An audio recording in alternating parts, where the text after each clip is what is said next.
ஓம் ஸ்ரீ மகாபெரியவா திருவடிகள் சரணம். இந்த விரலால் திருநீறு அணியுங்கள். பணமும் அதிர்ஷ்டமும் உங்கள் வீடு தேடி வருங்க. தவறையும் இந்த விரலால் அதை அணியாதீங்க. திருநூறு இந்த விரல்களால் நீங்கள் அணியக்கூடாதுங்க. பொதுவாக நமக்கு எந்த துன்பங்கள் வந்தாலும் எந்த விதமான நன்மைகள் நடந்தாலும் நாம் உடனடியாக சென்று கோவில் இருக்கும் தெய்வத்தை வழிபட்டு விட்டு வருவதை ஒரு பழக்கமாகவே வச்சிருக்கோம் தானங்க. அப்படி நாம் ஒவ்வொரு முறை கோவிலுக்கு செல்லும் பொழுதும் கோவிலில் இருக்கும் அர்ச்சகர் தெய்வத்திற்கு கற்பூர ஆராதனை காண்பித்து அந்த கற்பூர ஆராதனை நம்மிடம் கொண்டு வந்து தருவார். நாமும் 3 முறை அந்த ஆராதனை தொட்டு கும்பிட்டு பின் அவர் நமக்கு விபூதியையும் குங்குமத்தையும் தருவார். இப்படி அவர் நமக்கு தரும் விபூதியை நாம் நெற்றியில் பெற்றுக்கொள்வதை வழக்கமாக நம்ம வச்சுட்டு வந்துட்டு இருக்கோங்க. இப்படி நாம் கோவில் செல்லும்போது தான் விபூதியை நெற்றியில் இட்டுக்கொள்வோமா என்று கேட்டால் இல்லை.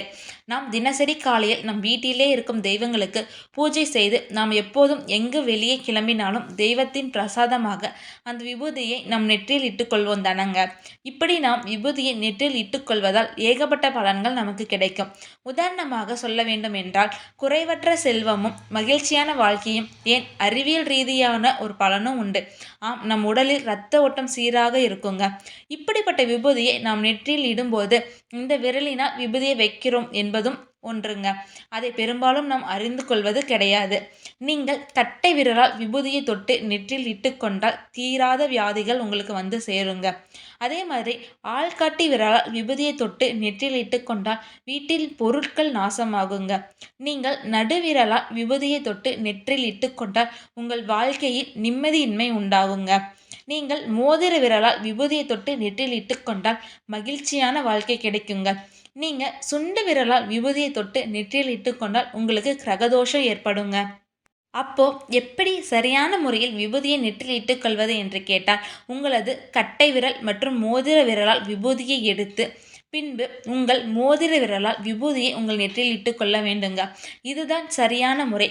நீங்கள் விபூதியை இப்படி உங்கள் நெற்றில் இடும் பொழுது இந்த உலகமே உங்கள் வசமாகுங்க. அதிர்ஷ்டமும் பணமும் வீடு தேடி வரும். ஏன், நீங்கள் எடுக்கும் ஒவ்வொரு முயற்சிகளும் கையில் எடுக்கும் காரியங்களும் வெற்றியில் தாங்க முடியும். அதனால் இது வரைக்கும் எப்படி நீங்கள் விபூதியை நெற்றியில் இட்டிருந்தாலும் பரவாயில்லங்க. இதுக்கு மேலே உங்களோட மோதிர விரலால் அந்த விபூதியை உங்கள் நெற்றியில் இட்டுக்கோங்க. கண்டிப்பாக உங்களுக்கு அனைத்து செல்வங்களும் வந்து சேருங்க. ஹரஹர சங்கர ஜெய ஜெய சங்கரா. ஹரஹர சங்கர ஜெய ஜெய சங்கரா. ஓம் ஸ்ரீ மகாபெரியவா திருவடிகள் சரணம். அனைவருக்கும் நன்றி.